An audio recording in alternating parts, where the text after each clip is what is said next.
aktivitas tanpa batas. Bedainnya sama yang imitasi dibakar. Karena beneran kan kalau kulit domba itu dibakar nggak kenapa-kenapa. Ya, kenapa kulit kita dibakar melepuh ya? Melepuh. Padahal kulit asli loh. Wayang yang bisa muntah mie kita tuh kayak wah itu keren sekali itu teknologi apa itu? Kok wayang bisa muntah mie gitu? Wah. Wakanda Forever. Kukulkan.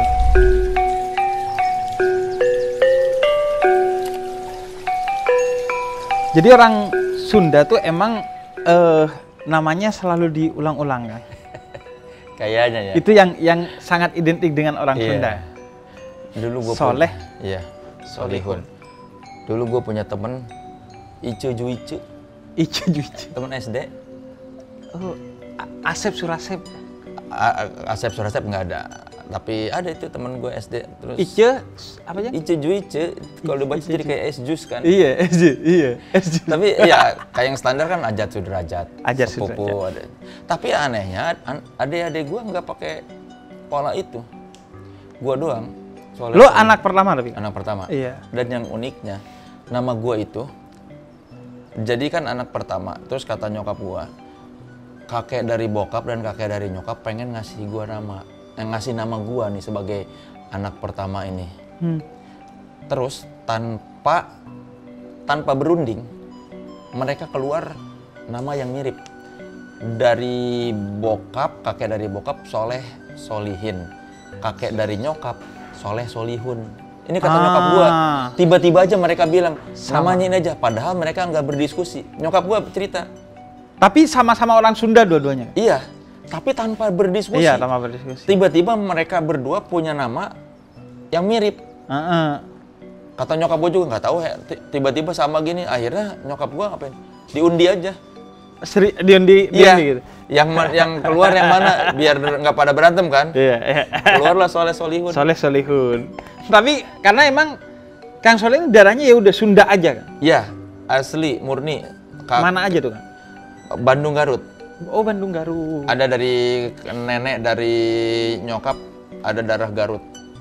Kalau kakek dari bokap sama kakek dari nyokap sama nenek dari nyokap itu Bandung. Dan apa kayak di tengah dunia yang bergerak jadi modern, kemudian Bandung yang didatangi oleh banyak orang yang dari berbagai wilayah, tapi penamaan anak yang seperti itu tuh masih kuat kan ya? Iya kayaknya, ya nggak tahu ya sekarang ya. Kalau di ini. Soalnya kan nama Asep aja tuh sekarang sampai ada kayak perkumpulannya. Ya Agus. Setara dengan Agus di Jawa kan? Iya.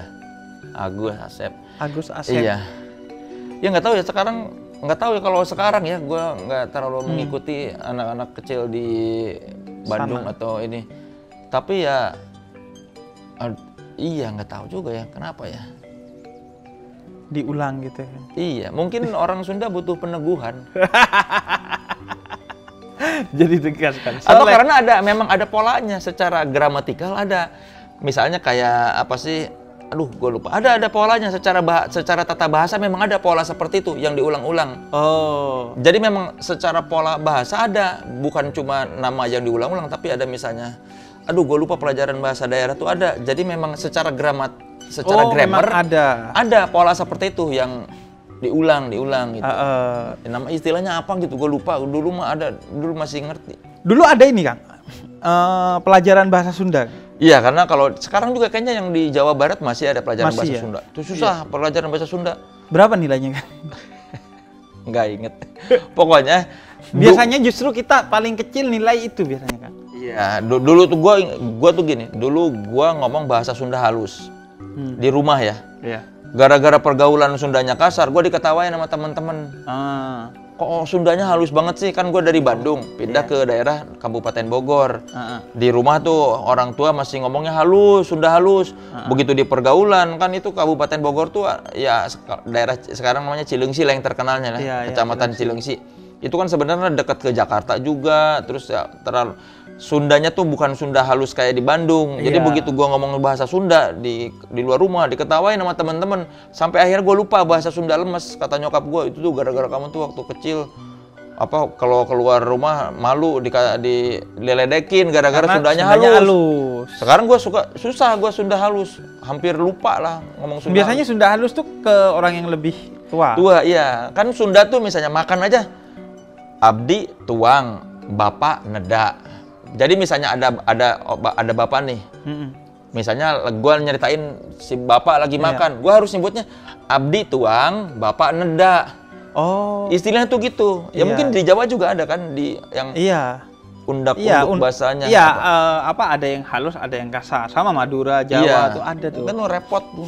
Repot, dan biasanya kita justru Kang, biasanya kita taunya yang kasar. Iya. Nggak kenal yang halus. Iya, makanya apalagi di pergaulan Di kan. pergaulan. Diketawain Kalau halus kan kayak apaan sih lu, sopan banget atau formal banget gitu. Iya, nah itu gue udah susah gue ngomong bahasa Sunda halus sekarang kalau ngobrol sama orang-orang tua tuh. Kalau gue dulu tuh Kang, bahkan dibagi dua, karena kan kalau di daerah Jawa Timur tuh sukunya Jawa, tapi bahasa dan budayanya Madura. Kita biasanya dibilang Madura swasta tuh. Nah, pelajaran tuh ada pelajaran bahasa Jawa, ada pelajaran bahasa Madura. Tergantung kita itu berbahasa sehari-harinya apa. Di sekolah negeri ya. Iya. Itu biasanya yang paling gue inget tuh Kang, kayak kalau bahasa Jawa ya, ono coroko, doto solo. Iya, kalau di Sunda ada juga. Hana caraka, data sawala, pada jayana. Iya. Dan tulisannya sama tuh Kang, melingkar-melingkar gitu. Iya, melingkar-melingkar, yang nggak ngerti lah. Iya, Susah dulu belajar. Aduh, pusing ini. Iya, pusing. Dan biasanya itu nilai bahasa daerah kita tuh. Iya. Makanya kalau di SMP gua tuh, seinget gua pelajarannya bahasa daerah. Nah, tergantung Jawa atau Madura. Sama kayak agama. Kan pelajaran agama, bukan pelajaran agama Islam. Nanti tergantung agamanya. Iya kan, di Jakarta doang nggak ada pelajaran bahasa daerah kan? Iya, nggak Betawi ada. Ya. Nggak ada bahasa Betawi kan? Iya. Anak gue tuh apa ya pelajarannya tuh istilahnya tuh muatan lokalnya tuh istilahnya, bukan pelajaran bahasa daerah. Iya, karena di sini mungkin terlalu ya banyak mungkin secara budaya. Bahasa Betawi mungkin nggak ada ininya, nggak pernah ada yang membakukannya kayaknya orang Betawi zaman dulu ya. Atau lebih karena keragaman di satu kelasnya itu terlalu banyak Kang. Karena kan di Jakarta tempat bertemunya berbagai budaya. Ya. Kalau di SMP negeriku kan cuma ada Jawa sama Madura. Sekolah masih bisa memfasilitasi. Jawa Barat juga kan, di provinsi Jawa Barat juga orang udah beragam. Tapi gua rasa mungkin karena Betawi zaman dulu leluhurnya nggak pernah membakukan secara tertulis. Kan itu harus budaya tulisan. Kenapa bahasa daerah dipelajari? Karena ada sistemnya yang baku. Iya. Ngomong ke bapak harus apa? Ini buat apa, menerangkan ini bahasanya apa? Kan ada hana caraka, data sawala. Sedangkan kalau bahasa Betawi kan kayaknya nggak ada. Ya bahasa Latin kan dia kayaknya menyerap dari segala macam ini kan. Iya. Budaya kan. Budaya. Ya mungkin karena terlalu banyak serapan dan nggak ada sistemnya juga kali ya. Bahasa Betawi nggak ada. Nggak bisa dipelajari secara tulisan kayaknya Iya. Nggak tahu juga deh. Nah, sama ini juga ya Kang, kayak bahasa Jawa, dia kayak satu hal tuh ada banyak katanya untuk menjelaskan presisinya tuh. Kayak kalau orang Jawa tuh kayak jatuh tuh kan banyak. Iya, sama di Sunda juga ada tijalikeun, tisereuleuh, tisoledat. Itu segala macam jatuh ada tipenya itu. Tergantung jatuhnya gimana. Iya, ada tersandung, itu pokoknya tersandung, terjerembab, tersungkur, apa beda-beda bahasa. Beda-beda. Tergantung itu jenis ininya. Sama juga ini Kang, yang identik sama Sunda tuh juga biasanya sebenarnya semua semua suku ya. Pekerjaan. Ya. Orang Sunda itu biasanya tukang cukur, Garut biasanya, Asgar. Kalau ini juga katanya warkop, Kuningan tuh warkop Kang. Iya, rata-rata sih kalau datanya orang Kuningan ya. Iya, Kuningan. Nggak tahu juga kenapa. Kenapa Kuningan? Kalau Tasik apa Kang? Dulu zaman gua kecil, Tasik tuh identik dengan tukang kredit. Oh, iya. Tukang kredit yang sekarang kayaknya udah punah profesi itu ya. Dulu suka ke rumah-rumah tuh bawa panci, apa alat-alat rumah tangga lah. Jadi dia ngeriditin itu ke rumah-rumah. Nanti dicatat sama dia. Gue masih inget tuh kalau tukang kredit datang dia bawa buku yang batik itu loh. Iya. Buku yang covernya batik. Nanti dia nyatet ngambilin duit dari setiap rumah yang ngeridit apa, bisa sendal, bisa pakaian, segala macam pokoknya dia ada. Nah, iya. Dulu gue selalu inget dari nyokap gue, tuh biasanya tukang kredit mah orang Tasik. Dan dulu begitu. Setiap ada yang ini pasti orang Tasik, nggak tahu sekarang ya. Iya. Sama kalau Garut, Asgar, tukang cukur, sama domba. Kalau iya, domba Garut kan terkenal. Sama sekarang kalau Garut tuh salah satu yang identik jaket kulit. Industri jaket kulitnya. Jadi di Garut ada daerah namanya Sukaregang, Jalan Sukaregang itu. Pokoknya terkenal lah dengan kulit olahan kulit ya. Tas, jaket segala macam. Sampai kemarin temen gue ke Amerika, dia main ke toko Harley Davidson yang resmi, merchandise resmi Harley Davidson. Pas dilihat tagnya Made in Garut, Indonesia. Iya. Keren kan? Iya. Karena emang kalau di Jawa Timur tuh di daerah Surabaya ada Tanggulangin. Tanggulangin. Kulit juga, olahan kulit. Iya. Dan memang kalau yang dari Tanggulangin tuh kan, emang bagus banget secara kualitas. Biasanya orang yang pakai jaket dari Tanggulangin tuh ya, kalau teman-teman dulu, ya 10 tahun masih bagus gitu.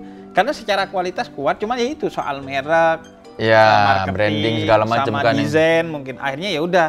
Mereka biasanya ngolah punya brand tertentu yang akhirnya diekspor. Iya, gue pernah ngobrol sama orang Garut yang punya toko itu, dibilangnya ya banyak yang misalnya ngirim tagnya doang dari luar. Iya. Mereknya doang nanti dijahit di sini di Garut, ekspor. Ekspor dan harganya jadi. Iya, harganya jadi berkali-kali lipat dibandingkan yang di Garutnya. Iya, karena yang dijual brandnya kan. Iya. Dan ini katanya bedainnya sama yang imitasi dibakar.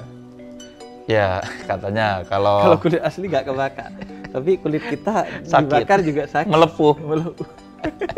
Berarti lebih kuat kulit domba ya? Iya, kulit manusia ya? Iya. Kulit manusia dibakar udah. Iya, karena beneran kan kalau kulit domba tuh dibakar, kenapa? Ya, kenapa kulit kita dibakar melepuh ya? Melepuh. Padahal kulit asli loh. Itu kalau yang sebenarnya masih Sunda, tapi sudah gak Sunda banget kan, baik bahasa ataupun budayanya, itu berarti daerah yang ke tengah ya? Biasanya yang perbatasan nih, kayak gue waktu Brebes? Enggak, kayak misalnya, nggak usah jauh-jauh ke Brebes. Bogor pinggiran aja udah beda tuh. Logatnya. Kan tapi tetap Sunda? Sunda, tapi kayak misalnya dulu gue, soalnya suka jomplang nih, antara yang perbatasan Jakarta dengan yang di Sunda Bandung asli itu suka beda. Iya. Logatnya tuh kayak misalnya kalau di Bogor nyebut berapa tuh baraha. Padahal kalau Sunda sabaraha. Iya, sabaraha. Iya, jadi ada kayak yang nggak usah jauh-jauh ke Kuningan atau Cirebon. Cirebon juga kan sebetulnya perbatasan nggak jelas tuh antara Sunda dan Jawa kan. Iya. Ya kayak gitu, kayak semakin ke pinggir semakin beda tuh Sundanya. Iya. Kalau yang semakin ke tengah kayak semakin halus tuh, kayak Cianjur, Bandung itu kan halus-halus. Iya. Kalau Cianjur tuh ada ininya nggak ya? Stereotipnya? Kerjaan tukang beras Cianjur mah dulu kan banyak beras Cianjur terkenal kan, beras selip Cianjur karena banyak sawah di Cianjur. Iya. Sama ini juga sih gue pernah tuh di Bandung jalan-jalan, kemudian mau belanja biasalah kayak kaos, pokoknya pakaian lah. Terus lihat dia pakai bahasa Inggris tuh, dikiranya kita orang luar. Terus kata teman, nanti biarin aja, dia nyangka kita orang luar kan pasti dikasih kualitas yang bagus-bagus tuh. Nah pas baru mau nawar kita langsung tuh pakai bahasa sini, kita kan tahu lah dikit-dikit. Jadi pas nawar sabaraha, alah kata dia, langsung tuh dia. Udah kita susah-susah pakai bahasa Inggris, kadang pakai bahasa Arab gak taunya. Atau di daerah Puncak tuh kan, daerah Puncak karena kan banyak orang Arab Saudi. Disangka mau kawin kontrak. Makanya itu yang bikin kita kesel tuh. Orang Indonesia itu sebagian nggak bisa membedakan orang ras Arab dengan orang Arab Saudi. Disangka semua orang Arab ya orang Arab Saudi dengan segala stereotipnya, padahal ya orang Arab Saudi ya orang luar gitu. Iya. Kalau kita kan cuman keturunan Arab tapi orang Indonesia. Bahkan yang sering tuh kayak kalau naik ojek online kan. Iya. Dia kan biasa tuh basa-basi ngomong. Orang Arab ya? Enggak, orang Jawa kata saya. Bohong, masa orang Jawa mukanya gitu, hidungnya mancung. Iya, keturunan Arab. Nah, berarti bener orang Arab. Enggak, tapi saya orang Jawa. Enggak. Dia ngotot tuh gak mau. Pokoknya orang Jawa, orang Arab lah. Dia maunya ya udah orang Arab. Coba ini Kang. mungkin ya, yang paradoks dari Sunda dan aku sebagai orang Madura swasta itu orang Sunda halus-halus. Iya. Sekeras-kerasnya orang Sunda kayaknya masih halus bagi kita yang orang Madura. Iya. Iya kan orang Sunda mah apalagi orang Bandung ya katanya ada jokes itu kayak di Bandung mah preman Bandung kalau mau malakun masih sopan. Iya. Masih sopan. Karena kan halus. Makanya gue banyak yang ngira bukan orang Sunda. Karena nada bicara gue tinggi, terus gue ceplas-ceplos. Iya. To the point, kalau nggak suka gue bilang nggak suka. Dan banyak yang ngira lu tuh kayak bukan orang Sunda karena nggak halus. Nggak diplomatis. Iya, nggak diplomatis dan nada gue tinggi, volume gue kalau ngomong. Iya. Ada yang itu ini terkesan tidak memperlihatkan orang Sunda pada umumnya. Iya, karena kan orang Sunda halus gitu. Punten. Iya, orang Sunda itu. Dan emang itu terbentuknya dari ini ya. Kayak ya orang tua ngajarin orang Sunda itu halus. Ya mungkin lingkungan juga kayak gitu ya, sekeliling ya kalau saudara-saudara gue pada halus-halus gitu. Cuman Kang Soleh aja. Iya, nggak tahu kenapa gue salah pergaulan. Salah pergaulan. Nggak yang lemah lembut gitu. Iya. Karena kan bahkan Kang Soleh kan kalau kita tonton beberapa konten tentang Kang Soleh ngeselin. Ini ya itu tidak seperti orang Sunda pada umumnya.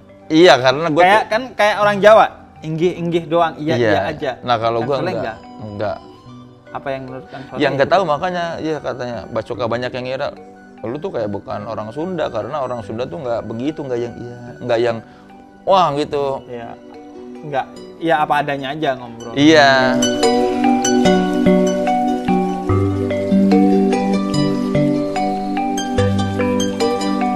Saking halusnya tuh Kang, ya. Sampai itu kan kata-kata yang ada di tembok di Bandung tuh, karya quote-nya Brouwer, budayawan Belanda.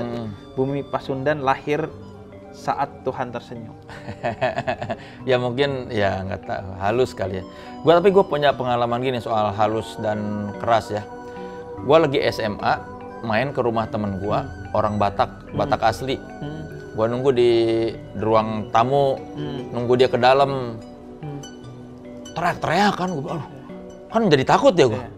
Kenapa nih di dalam kok tiba-tiba temen gue dimarahin atau apa di dalam teriak-teriak buat gua itu teriak-teriak. Terus gua tanya, kenapa lu dimarahin? Enggak, itu tadi ngapain? Enggak ada apa-apa. Hah? Lu ngapain? Ya ngobrol aja. Kan buat gua yang biasa di rumah tidak mendengar seperti itu kan kaget melihat orang yang di rumah pada saling dikirain ada masalah atau dia gara-gara pulang dari sekolah atau dimarahin. Kan gue baru tahu, wah ternyata kalau di orang Batak beneran gitu ngomongnya kenceng-kenceng gitu. Karena saking biasanya di rumah tuh nggak ada yang kenceng. Iya, ngomong biasa gitu. Termasuk itu ini nggak, Kang? Pengaruh ke volume TV nggak, Kang? Biasanya tuh kalau kita ya di rumah orang Madura, itu volume TV-nya kenceng kan? Sampai keluar tuh ke tetangga dia dengar tuh. Bukan faktor kita gak dengar, tapi ya emang suka aja volume kenceng tuh. Kalau di rumah gua, kalau enggak kayaknya TV biasa. Tapi kalau subuh nyokap gua zaman dulu suka nyetel yang pengajian sama yang khotbah kenceng-kenceng sampai bangunin. Iya kali ya. Suka kenceng banget udah. Subuh-subuh kan nyetel radio kenceng kayak kan nggak enak sama tetangga ya. Nah, itu dari dulu tuh. Nah, kalau komedi kan, ada nggak kayak kalau di Jawa tuh kan ada ketoprak humor. Kayaknya sih ada, tapi gue nggak dekat dengan itu ya. Dulu waktu kecil pernah sih bokap gue melawak di kantornya pakai melawakan tradisional. Terus dia nyebutnya tuh lagi ngapain mau main calung, padahal kan calung tuh ternyata alat musik. Tapi dia selalu bilangnya mau main calung katanya. Jadi sambil main calung sambil ngelucu gitu. Dia pakai baju pangsi Kayak inilah di Melayu gitu kan. Main musik atau main pantun tapi diselipin humor. Iya, kayaknya sih ada. Cuma gua nggak dekat dengan itu. Dan kalau komedi itu buat gua ya lagi kecil yang salah satu ikon yang itu tuh Kabayan. Itu kayaknya udah menasional kan ya. Iya, tapi kayaknya anak sekarang juga nggak terlalu paham Kabayan ya. Kalau gue paham dan persepsi gue tentang Kabayan itu Kang Didi Petet. Nah, itu buat orang luar Sunda ya. Buat kami yang Sunda, persepsi Kabayan yang ideal tuh Kang Ibing. Dia pernah main film Kabayan sebelum Didi Petet ya, sebelum era Didi Petet yang Kabayan. Di TV tuh? Ada Kabayan. Apa dia pakai sarung, pakai pangsi, terus apa loga kan Kang Ibing itu gitu kan kayak polos-polos gitu kan. Kayak apa polos-polos tapi sebetulnya banyak trik ya. Cerdik-cerdik. Ya, cerdik sebetulnya Kabayan tuh kan kayak dia tuh kan pemalas tapi banyak trik ya. Kan stereotipnya gitu kan. Kabayan tuh kan kalau dengar cerita baca cerita-cerita zaman dulu tuh Kabayan tuh digambarkan suka kerjaannya cuma rebah-rebahan. Dan Kabayan itu kalau di Sunda jadi kayak cerita rakyat. Iya, dari kecil ada folklore. Nah, itu yang orang yang menurut gua ya menurut kayaknya banyak orang Sunda juga yang berhasil memvisualkan tuh dulu Kang Ibing. Begitu Didi Petet, dia kayak Kabayan mah nggak gitu, secara fisik nggak gitu, secara pakaian kayak gitu. Terus kan Didi Petet logatnya nggak terlalu Sunda gitu kan. Kalau Kang Ibing kan Sunda banget. Jadi kalau ngomong Kang Kabayan selalu identik dengan Kang Ibing buat kami ya. Tapi Didi Petet berhasil secara nasional bawa figur Kabayan. Iya, cuma di film Kabayan pun tidak terasa Kabayannya kan. Bagi orang yang udah pernah kenal Kang Ibing. Iya, buat orang yang tahu sosok Kabayan, jadi kayaknya tuh kurang terasa cerdasnya si Kabayan tuh kayak banyak triknya tuh. Kabayan tuh kayak Abu Nawas gitu ya, Kang? Iya, ada yang bilang seperti Abu Nawas. Kan Abu Nawas tuh polos tapi cerdik. Iya, dia kan menghadapi orang tuh seperti yang lugu ya, polos. Tapi dia bisa membalikan situasi sehingga menguntungkan dia. Dan memojokkan lawan bicaranya. Iya, dulu gua lagi kecil tuh selalu yang tokoh-tokoh komedi tuh Kabayan. Sama kalau gua kecil mah dulu wayang golek, tapi pas bagian sesi si Cepotnya. Cepot. Kan 24 jam, jadi ceritanya tuh selalu ada sesi intermezzo atau apalah, sesi lawaknya lah. Nah, itu begitu. Itu berarti wayang semalam sentuh. Iya, dulu kalau lagi kecil gua nonton TV, pas bagian yang seriusnya tidur, begitu pas si Cepotnya suka dibangunin sama orang tua. Tuh, si Cepot keluar. Dulu yang terkenal tuh buat kami si orang Sunda yang dalang terkenal tuh Asep Sunandar. Wah, itu kondang banget Asep Sunandar. Dia itu selain terkenal inovatif, sempet heboh dulu gua pas lagi kecil nonton wayang muntah mie. Wayang muntah mie. Wayang golek tapi bisa muntah mie, jadi keluar mie. Iya. Mie instan. Mie-nya pura-pura kayaknya mie bikinan. Jadi kita tuh begitu di wayang golek ada utah mie tuh. Asep Sunandar yang pertama kali si wayangnya tuh monsternya tuh bisa ekspresinya tuh bisa aneh-aneh dan bisa muntah mie. Keluar. Wah, itu kita dulu tuh kayak itu udah kreativitas. Jadi waktu Asep Sunandar ngeluarin wayang yang bisa muntah mie, kita tuh kayak wah, itu keren sekali itu teknologi apa itu? Kok wayang bisa muntah mie gitu. Wah. Salah satu yang ditunggu akhirnya. Iya, jadi begitu ada wayang golek Asep Sunandar tuh kayak wah, ini muntah mie-nya kapan nih? Iya, apa nih inovasi apa lagi dulu kan, banyak Kang ya. Iya, dan itu dia pertama kali bisa bikin wayang muntah mie.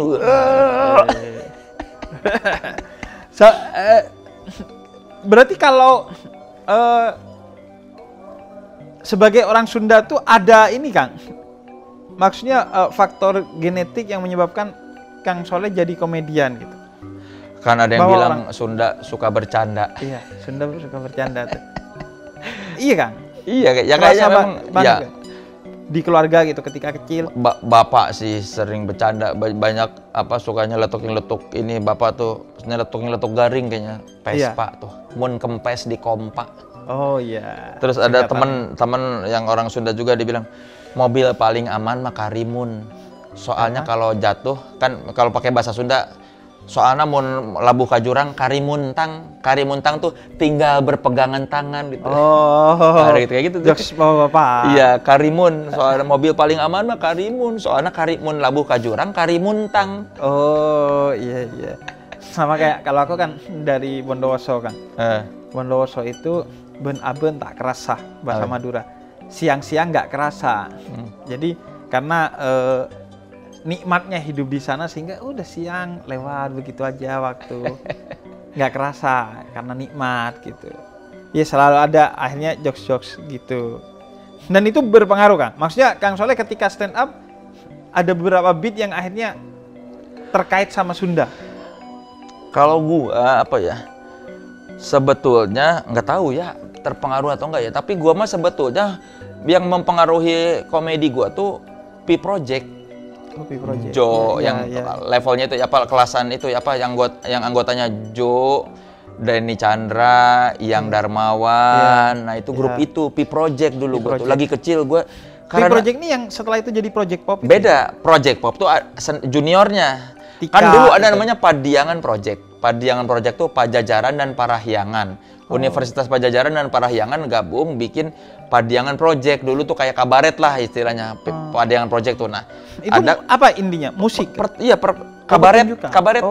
Kabaret. Padiangan Project tuh bikin kabaret. Nah, yang keluar pertama tuh Pi Project, si grupnya Johanna, Denny Chandra, Iyang, terus Daan Arya, Izur Muhtar, Wawan Hanura. Nah, itu grupnya, grup Pi Project dulu ada di SCTV. Nama acaranya Project Pi. Pi Project tuh yang ini loh, yang antrilah di loket, terus yang nasib anak kos. Iya, nasib anak. Ya, gua tuh secara ini mungkin gue suka lawakan gaya-gaya ngelawaknya anak Pi Project yang ya kan yang berpengaruh akhirnya. Iya, Johanna tuh menurut gue salah satu orang terlucu. Ya jadi kalau orang nanya siapa, kalau gue mah ya pelawak idola gue Johanna, Pi Project karena orangnya tuh kayak ceplos-ceplos terus celetak-celetung terus ya suka lah gue kayak. Iya. Mungkin gue kalau ini ya dari situ ya. Kalau Project Pop itu lanjutannya kan? Ya, juniornya Project Pop tuh. Dan itu masih Sunda semua tuh? Enggak, kalau Project Pop kan udah kalau Ujo kan kayak bukan orang ya, maksudnya Yosi kan terasa bukan orang Sundanya. Jadi kalau Pi Project tuh lebih kerasa Bandungnya gitu. Iya. Gaya bercandanya tuh. Iya. Terutamanya Johanna sama Denny Chandra ya, itu dua orang itu tuh lucu banget tuh. Dan ini Kang ya. Entah kenapa orang Bandung itu kemudian identik dengan kreativitas gitu kan? Iya. Oh ya enggak, kalau grup lawak zaman dulu ada yang terkenal namanya The Bodors. The Bodors. Itu ada lawak audio yang salah satu episode terkenalnya itu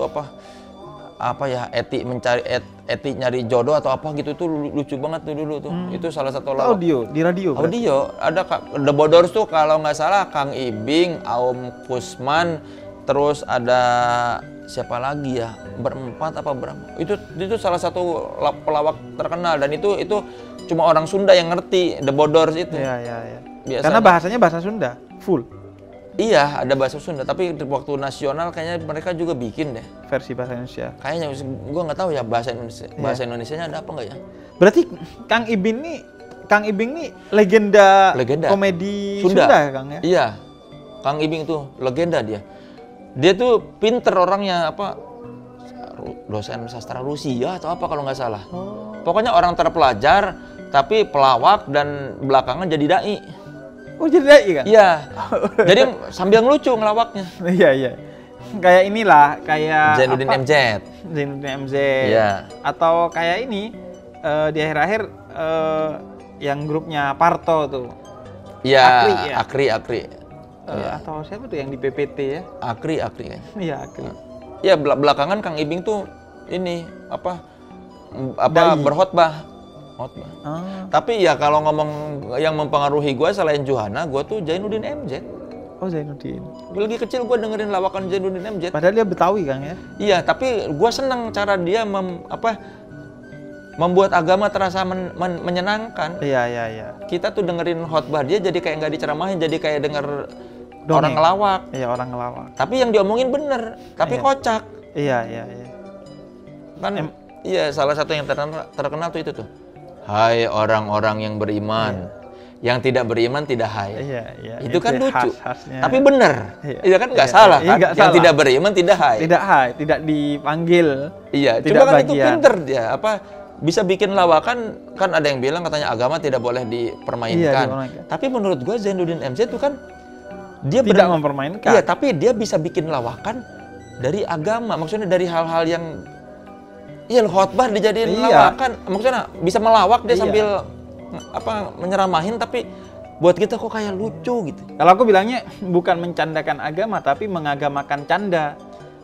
Jadi karena deliverynya aja pakai komedi, dan itu kan sekarang rata-rata dai yang crowd-nya gede nasional itu kan dai-dai daerah pun kayak di Madura, di Jawa itu kan canda itu sebagai media untuk mendelivery ceramah kan. Karena kan komedi itu yang membuat orang nyaman untuk mendengarkan dalam tempo yang lama, sekaligus biasanya pesannya akan sampai karena tidak terasa digurui. Iya, nah itu dulu Zainuddin MZ tuh yang mempengaruhi gue tuh. Iya, itu Zainuddin dulu kakakku itu almarhum sampai radio itu dibelikan minta untuk dengerin Zainuddin MZ tiap jam 4 atau 5 sore.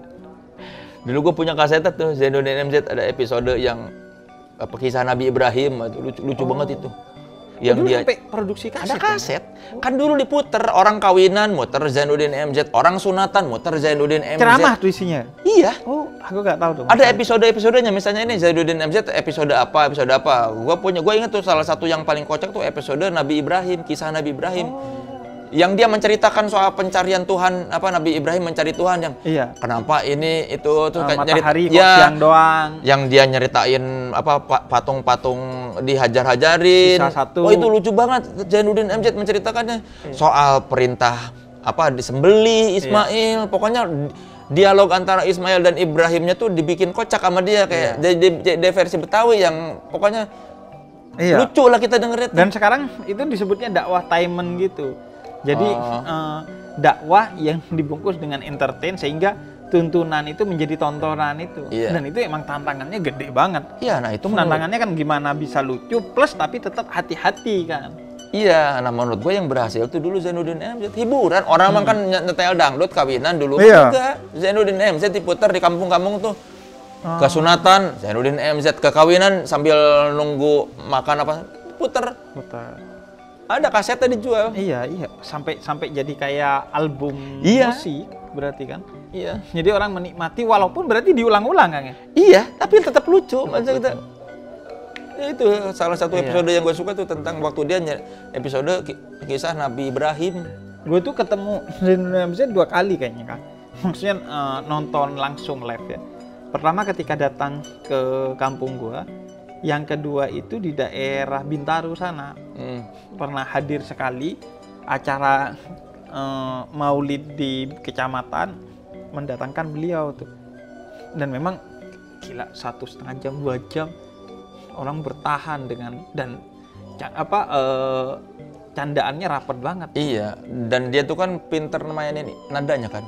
Iya. Naik turunnya bagus. Jadi nggak bosan kita dengernya. Iya. Enggak yang marah-marah terus, yang enggak yang meledak-ledak terus, tapi naik turun. Iya itu. Dan mau ceritain sejarah, mau ceritain ajaran, dia selalu bisa tuh menyelipkan komedi. Dan selalu legend kan. Sekarang di TikTok tuh kan banyak potongan-potongan. Oh gitu. Iya, potongan-potongan ceramah komedinya Zainuddin. Karena memang jadi legenda. Iya, makanya kan wajar dai sejuta umat karena dulu kan emang kayaknya semua orang ini dengerin beliau. Iya, lagi kecil tuh salah satu yang menghiasi masa kecil gua tuh itu. Iya. Nah, kalau ini Kang, kayak humor-humor khas Sunda tuh ada nggak Kang? Apa ya yang khas Sunda? Yang kecil gitu, yang kisah-kisah lucu gitu Kang. Dulu salah satu humor khas Sunda yang menurut gua dulu tuh di Bandung ada majalah namanya Cakakak. Majalah. Iya. Lucu banget. Itu majalah. Gaya hidup komedi. Majalah komedi. Oh, ada majalah komedi. Ada Cakakak. Itu banyak isinya cerita-cerita lucu. Storytelling Sunda yang lucu. Wah, itu. Ada tuh majalah lucu banget tuh.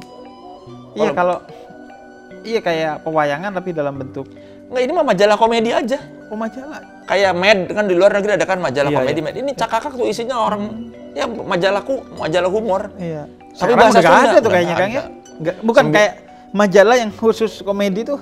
Ya, majalah khusus apa aja kayaknya sekarang udah nggak ada. Iya, makanya. Ada tuh. Cuma kalau jok-jok khas Sunda apa ya, gua tuh suka nggak terlalu tahu ya. Nggak tahu apakah itu khas Sunda, apakah emang itu keseharian, jadi nggak tahu apa bedanya. Kalau yang keseharian deh Kang, apa? Yang Sunda banget.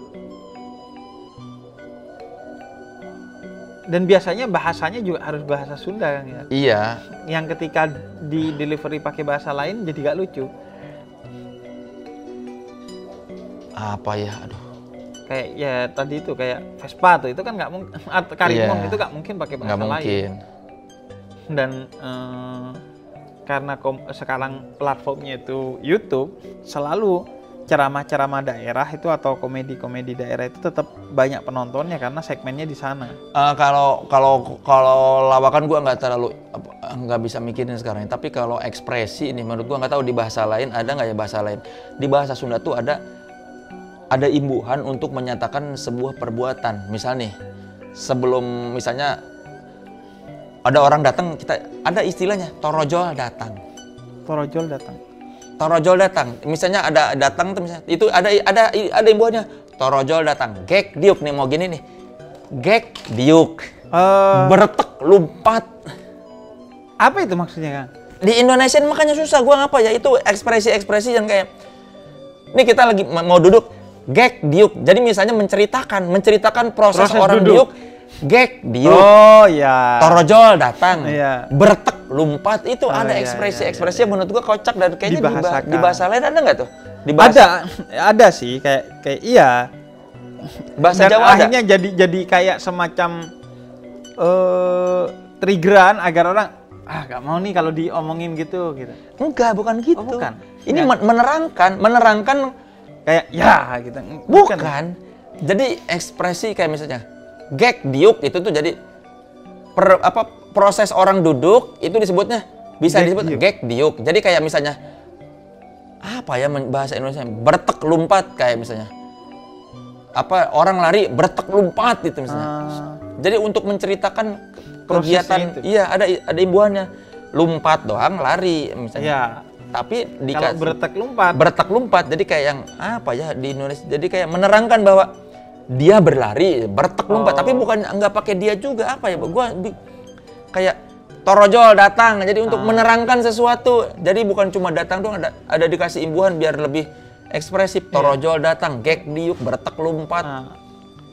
Itu gua kayaknya tapi bukan nyerangin Habib gek diuk, enggak, jadi kayak apa ya? Ya mungkin orang Sunda yang lebih jago silakan terangkan di komen. Mungkin ya kayak ini imbuhan-imbuhan, misalnya ya kalau di Sulawesi itu mi itu kan juga nggak ada di tempat lain. Cuman khas aja imbuhan. Mau ditanya artinya juga susah. Karena itu cuma imbuhan aja, kayak bunga-bunga bahasa aja. Iya itu, tapi gue belum nemuin padanannya. Bertek lumpat apa ya? Gek diuk, torojol datang gitu. Yang kocak bertek lumpat gitu. Iya. Ya berarti set yang gitu lari, bertek lumpat istilah teman.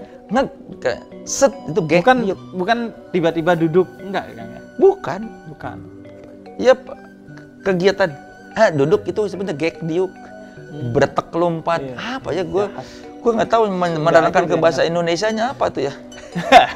Biarlah nanti orang Sunda aja tuh yang ngerti itu. Tapi itu bukan lucu kan ya? Cuma menjelaskan aja. Bukan. Tapi yang lucu-lucu apa ya, gue suka. Kalau ditanya sekarang nggak inget, gue tuh suka susah mengingat-ingat yang apa. Tapi kalau kayak Sunda suka canda itu pelesetan aja kan? Ya pelesetan, orang aja suka bercanda. Tapi kayaknya memang ya. Ya karena memang suka bercanda gitu. Tapi itu ya pelesetan di tengah-tengah. Iya, pelesetan teman-teman aja suka bercanda. Tapi ya kayak ada Sufi juga suka film. Ya ada juga Sunda sukanya nangkring doang. Oh, Sunda sukanya nangkring doang. Kata ada temen orang Cimahi itu bercandanya gitu. Sunda bahkan sukanya nangkring doang, makanya nggak senang bertualang, nggak. Iya itu Kang ya. Jarang ya Kang. Kayak Betawi, betah di wilayah. Iya. Kayak apa bermigrasi itu jarang Kang ya. Di rumah gua di Bandung itu saudara gua semua. Satu lokal gitu. Satu kampung, kecuali pendatang ya, kecuali yang ngontrak sama orang pendatang. Tapi kalau ditelusuri itu satu kampung gua di Antapani, Bandung. Itu semua saudara. kakeknya Nyambung semua. kakak beradik, nanti ini saudaranya sini, saudara sini. Itu iya, dan itu membuktikan kan nggak ada yang merantau, saudara-saudara gue. Iya. Gue doang yang ke Jakarta. Adek gue aja pada di Bandung Ada dua-duanya. di Bandung semua. Dan itu ya itu kayak tante gue, uak gue semua ada di situ. Dari yang dari kakeknya saling adik kakak ada di situ semua turunannya. Iya. Semua keturunannya ada di situ. Gue tuh cuma sedikit yang merantau tuh kayak 1-2 yang keluar dari itu tuh. Iya. Dan itu pun konon karena ini aja, yang karena di masa lalu konflik yang dikompori oleh kolonialisme yang menyebabkan mereka tuh orang-orang Garut misalnya keluar hanya karena nggak mau terhasut di wilayahnya sehingga terjebak dalam konflik horizontal di sana tuh, akhirnya ya udah keluar lah. Tapi kalau aslinya pengennya ya tetap di sana aja. Kayaknya ya. Jadi kalau melihat dari keluarga gua sih kayaknya gitu ya. Survivalnya gimana tuh Kang berarti? Kan orang biasanya merantau tuh untuk cari penghidupan. Dengan mereka tidak merantau, ya sekarang ya dulu mah bertani kan. Sekarang sawahnya udah pada dijualin. Dulu kalau zaman nenek gua masih ada itu masih bertani. Iya, sekarang sawahnya udah jadi komplek. Iya. Atau mungkin dia juga karena itu Kang ya, bisa sangat kreatif sehingga bisa bekerja dari mana saja. Enggak tahu ya. Ya kalau dulu mah mungkin karena sawah banyak jadi buat apa merantau. Iya. Mendingan garap sawah sendiri. Itu kayak beat di film Sidul tuh. Yang Sidul mau ke tengah lautan untuk kerja minyak, terus kata penjamin, ngapain lo jauh-jauh merantau buat cari duit? Orang-orang semua pada kesini nyari duitnya, lo malah kesana katanya. Itu kan kayak semacam dorongan kebudayaan untuk mengembangkan budaya dan kekeluargaan. Jadi ya udah ngeduitin apa yang ada di daerah, kok kayak nyari duit susah banget gitu. Nah ini juga kan, selain tidak merantau, simpelnya mereka dalam makan, maksudnya makanannya dan kebersamaannya. Guyub kali ya. Guyub, iya. Iya, nggak tahu. Itu bahasa Sunda guyub? Nggak tahu, guyub bahasa Jawa. Tapi kayaknya gue nggak tahu ya. Emang keluarga gue juga seneng sih gitu. Kalau kemana-mana buka makan bersama. Iya. Kayak di tempat wisata tuh. Iya. Orang Madura bahkan di rumah sakit. Nungguin orang sakit, nyokap gue makan bersama di depan rumah sakit. Sampai sekarang di rumah masih suka gitu misalnya. Ngeriung. Iya. Nah nggak tahu. Ngerujak biasanya Kang ya. Iya, nggak tahu kenapa. Dan makanannya orang Sunda tuh sangat sederhana Kang. Iya. Jarang yang diolah terlalu rumit kan. Iya. Lalap aja asal dicuci aja kan. Ada sambal namanya sambal goang. Itu bahkan nggak diapa-apain, cuma cabai hijau diulek udah. Oh, iya. Jadi sambal goang. Dikasih garam. Iya, bahkan nggak ada usaha buat digoreng atau apa kan. Iya, kata orang Madura capi itu. Ya mungkin karena garam sama capi itu cabai. Iya, mungkin karena kalau kayak orang Padang kan pada merantau, makanya bikin makanan yang tahan lama kan di jalan kan, rendang apa segala macam buat bekal. Nah, orang Sunda mungkin karena nggak merantau jadi ya udah, dan segala macam zaman dulunya ada di kebun, tinggal dipetik-petik, cuci, makan. Dan kecenderungannya sayur Kang ya? Iya, banyak kayak ya. Daging sama ikan enggak ya? Ya olahan-olahannya nggak terlalu banyak ya, kayaknya olahan. Coba lihat aja kita ke rumah makan Sunda. Ya, emang ada yang bumbunya yang terlalu rumit? Nggak ada kan? Nggak ada. Paling empal itu juga kan bumbunya begitu aja. Iya. Iya kan, kayak lebih banyak justru kayak sayuran. Ya mungkin karena praktis kali. Iya, praktis. Atau males ribet kali. Males ribet.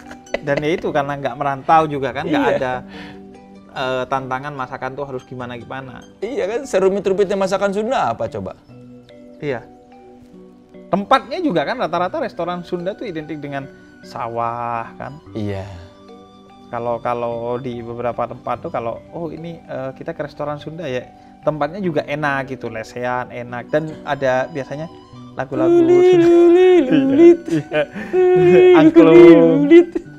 Ya nggak tahu kenapa ya kami tapi orang Padang juga suka, orang Arab juga suka kan gelar-gelar makanan, kumpul-kumpul makan satu itu.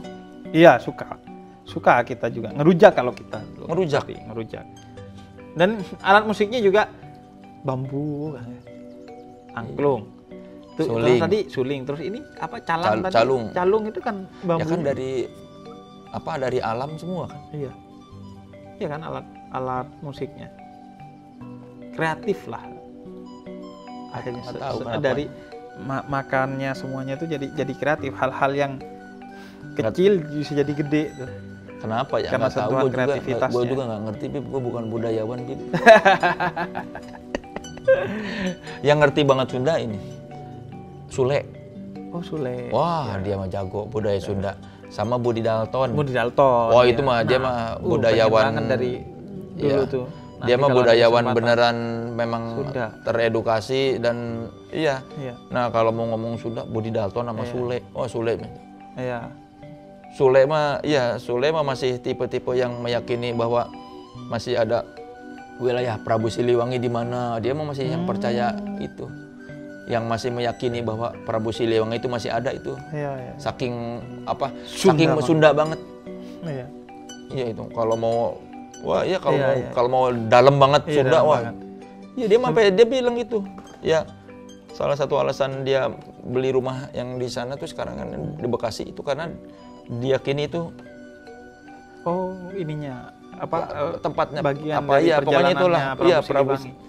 Kan kalau orang yang Sunda banget yang saking menjiwai sebagai Sunda kan meyakini bahwa Prabu Siliwangi itu tidak mati, dia itu masih ada kan. Cuma tidak terlihat aja alamnya. Iya, kalau ngobrol sama orang-orang yang Sunda banget tuh pasti meyakini itu. Iya, mereka tuh itu saking Sunda banget meyakini bahwa ini tuh ada Prabu Siliwangi itu masih ada. Iya. Cuma kan kalau kita yang sudah terkena paparan modern kan kayak masa sih? Iya, nggak masuk akal gitu kan. Iya, bahkan yang Sunda banget, orang yang merasa Sunda banget itu merasa Indonesia tuh dulu kan ini tuh semuanya Sunda. Tanah Pasundan. Iya, Pasundan yang katanya Majapahit itu cuma ini dikasih sama kebaikan orang Pasundan aja katanya. Iya. Itu kan yang akhirnya jadi kayak perdebatan sentimen kan? Jawa Sunda yang kemudian dimasukin tuh sama kolonialisme untuk dividen imperanya. Iya. Adu dombanya. Iya, kalau yang coba ngobrol sama Budi Dalton, mungkin dia bisa memberikan jawaban yang lebih memuaskan.